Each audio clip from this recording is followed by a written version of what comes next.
yang ke-19 ini di Ramadan kita Ustaz akan memberikan kajiannya adalah Ustaz Fahrul LC. Untuk itu mari kita buka acara ini dengan membacakan Ummul Quran Al-Fatihah.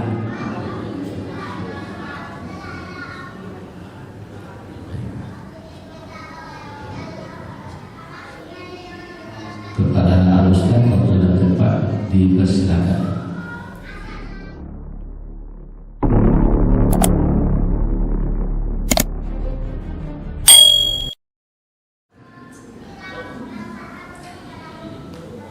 Bismillahirrahmanirrahim.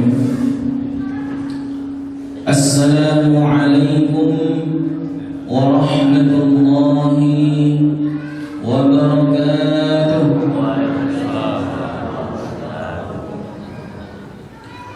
Alhamdulillah, alhamdulillah wahidil ahad, al-qayyum minal adadi ilal abad, al-qadiru ala kulli syai'in wa la yuqadiru alayhi ahad, al-khaliqul insana fil kabad, al-muhaqqiqu lil ma'muli was-sadiqu bima wa'ad.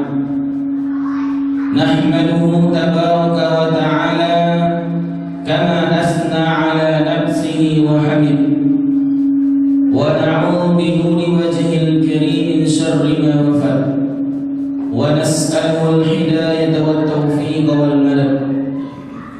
Ashhadu an la ilaha illallah wahdahu la syarika lah, wa ashhadu anna Muhammadan 'abduhu wa rasuluhu man la nabiyya ba'dah. Allahumma salli ala sayyidina Muhammad wa ala ali sayyidina Muhammad. Rabbi shrah li sadri wa yassir li amri wahlul 'uqdatam min lisani yafqahu qawli. Wa qala Allah ta'ala fil kitabihil karim, a'udzu billahi minasy syaithanir rajim. Bismillahirrahmanirrahim. Walau tara idhil mujrimuna nakisu ru'usihim 'inda rabbihim Rabbana absarna wa sami'na farji'na na'mal salihan inna muqinun. Wa qala an-nabiy sallallahu alaihi wasallam, man qama ma'al imam hatta yansarif kutiba lahu qiyamul lailatin. Salawat beriringan salam tak lupa pula kita hadiahkan kepada junjungan alam, yakni Nabi besar kita Nabi Muhammad sallallahu alaihi wasallam, dengan mengucapkan Allahumma salli ala sayyidina Muhammad wa ala ali sayyidina Muhammad, dengan selalu kita bersalawat kepada baginda Nabi Muhammad sallallahu alaihi wasallam. Di akhir yaumil mahsyar nanti kita diberikan syafaatnya dan diakui sebagai umatnya. Amin amin ya rabbal alamin. Adapun judul tausiah kita pada pagi yang berbahagia ini, ada 4 bekal yang perlu kita persiapkan menuju akhirat. Ma'asyiral muslimin, sidang jemaah subuh yang dirahmati oleh Allah Subhanahu wa taala. Pernah suatu ketika Rasulullah sallallahu alaihi wasallam memberikan sebuah nasihat. Nasihat ini bukan hanya untuk dia sendiri, tetapi untuk kita, untuk umatnya sampai pada zaman saat sekarang ini. Kepada siapa Nabi Muhammad sallallahu alaihi wasallam memberi nasihat tersebut? Yaitu kepada Abu Dzar Al-Ghifari. Ketika itu Rasulullah sallallahu alaihi wasallam memberikan nasihat berupa kalimat kiasan. Apa kata Rasulullah sallallahu alaihi wasallam? Nasihat yang pertama, jaddidis safinah fa innal bahra amikun. Nasihat yang kedua yang disampaikan Rasulullah, wa khuziz zada kamilan fa inna as-safara ba'idun. Nasihat yang ketiga, wa khaffifil himla fa innal 'aqabata ka'udun. Yang keempat, wa akhlisil 'amala fa innan naqada basirun. Itu 4 nasihat yang diberikan oleh Rasulullah SAW untuk sahabatnya ketika nantinya dia menuju alam akhirat. Nasihat yang pertama tadi, jaddid safina, perbaharuilah sampanmu, perbaikilah sampanmu, hiasilah sampanmu. Apa maksudnya? Imam An-Nawawi Al-Bantani menjelaskan maksudnya ialah perbaharuilah niatmu. Apapun yang kita lakukan, apapun yang kita kerjakan, niatkan semua itu karena Allah Subhanahu wa ta'ala. Baik itu berupa yang diperintahkan oleh Allah Subhanahu wa ta'ala seperti sholat, puasa, zakat dan lain-lainnya. Itu semua kita niatkan untuk Allah Subhanahu wa ta'ala. Apalagi hal-hal yang dilarang oleh Allah Subhanahu wa ta'ala seperti mencuri, mencaci, mencela, mengadu domba dan mengunjing sekalipun, kita niatkan kita tidak melakukan karena Allah Subhanahu wa ta'ala.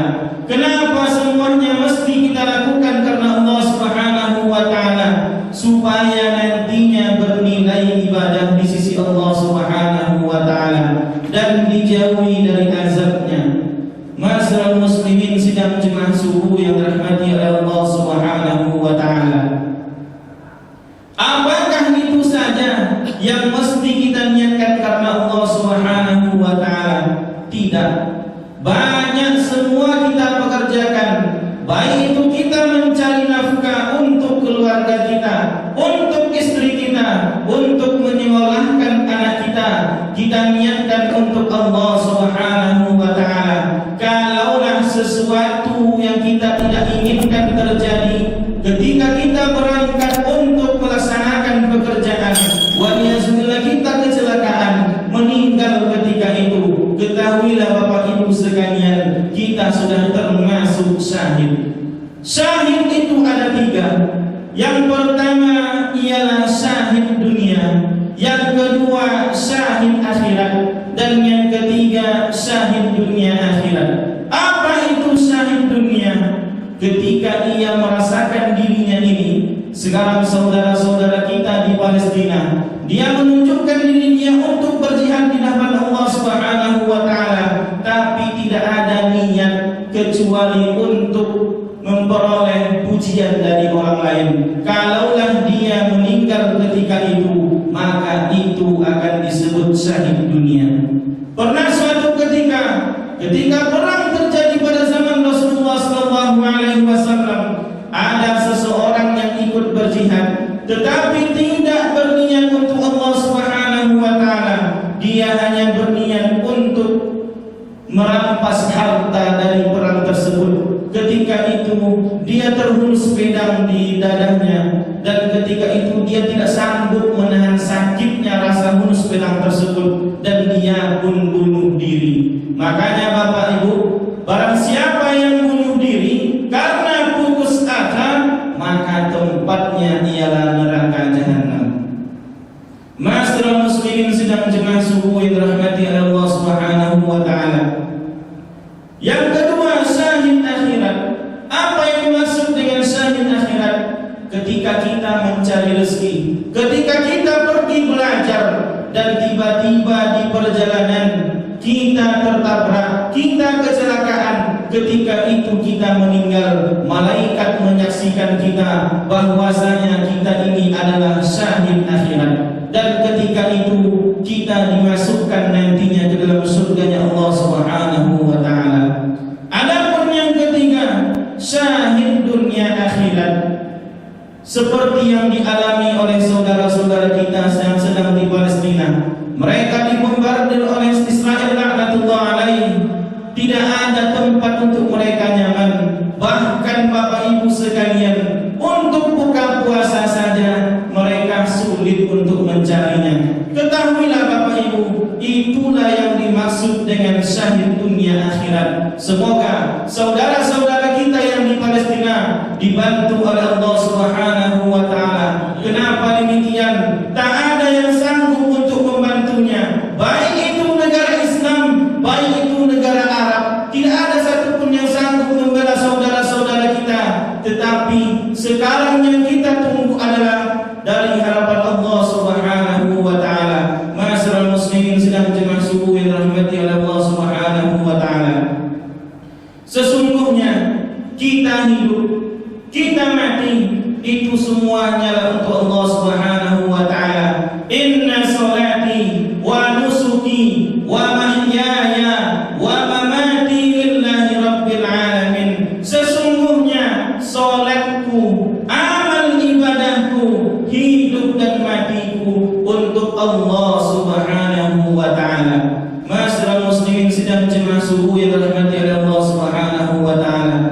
Nasihat yang kedua disampaikan oleh Rasulullah sallallahu alaihi wasallam kepada Abu Dzar Al-Ghifari, wa khuziz zada kamilan fa inna asy-syafara ba'idun. Ambillah, lengkapilah perbekalan yang cukup karena sesungguhnya perjalananmu amatlah jauh.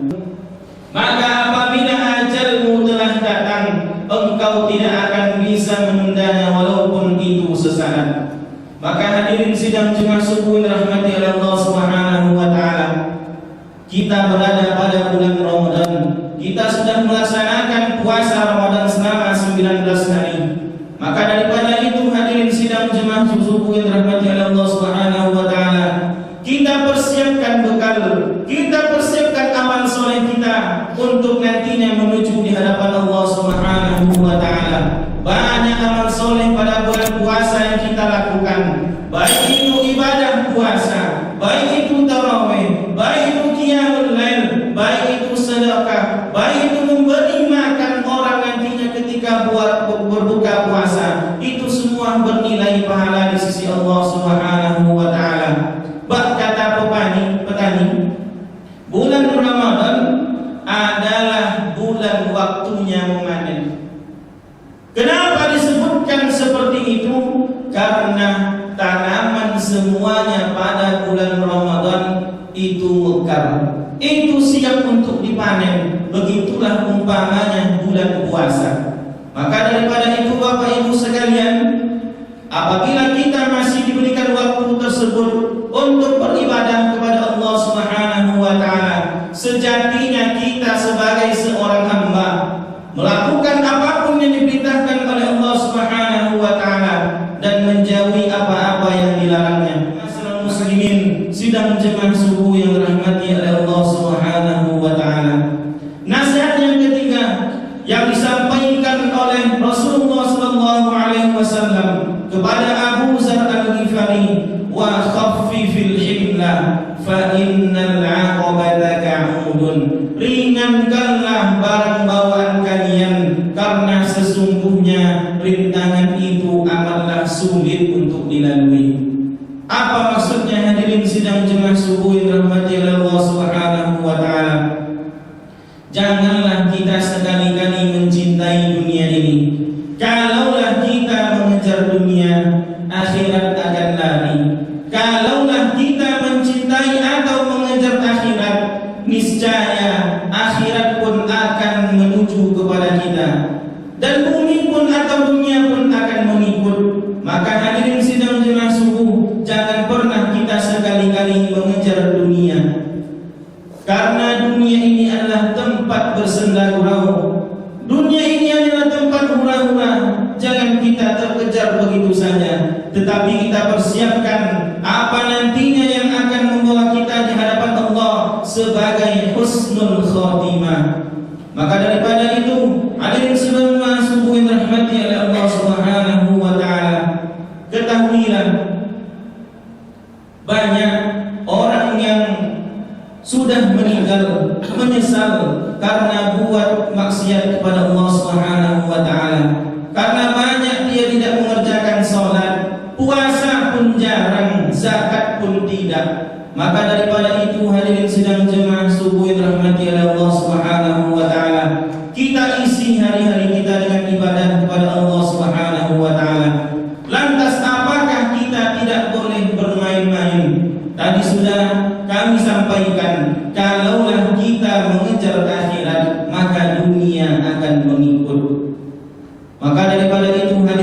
sekalian, sekali lagi kami ulangi, janganlah kita mencintai dunia, tapi kejarlah akhirat, maka nantinya dunia akan mengikuti. Adapun nasihat yang keempat yang disampaikan oleh Rasulullah sallallahu alaihi wasallam kepada Abu Dzar Al-Ghifari, apa kata Rasulullah sallallahu alaihi wasallam? Wa akhlisil amala fa innan naqada basirun. Ikhlaslah dalam beramal, karena sesungguhnya Allah Subhanahu wa taala Maha teliti. Kalaulah kita beramal, maka ikhlaslah yang akan menentukan. Memang ikhlas bukan termasuk rukun qalbi di dalam fikih, tetapi ikhlas apabila seorang hamba mengerjakan ibadah dengan ikhlas. Apa ikhlas itu? Ialah adalah ruhnya ibadah. Kalaulah seseorang mengerjakan ibadah ikhlas karena Allah, itulah nanti nilai yang akan dia dapatkan di sisi Allah Subhanahu wa taala. Mungkin hanya ini yang dapat saya sampaikan pada ceramah subuh yang berbahagia ini. Mudah-mudahan bermanfaat bagi kita semua, terutama bagi saya pribadi. Akhirul kalam, wabillahi taufiq wal hidayah.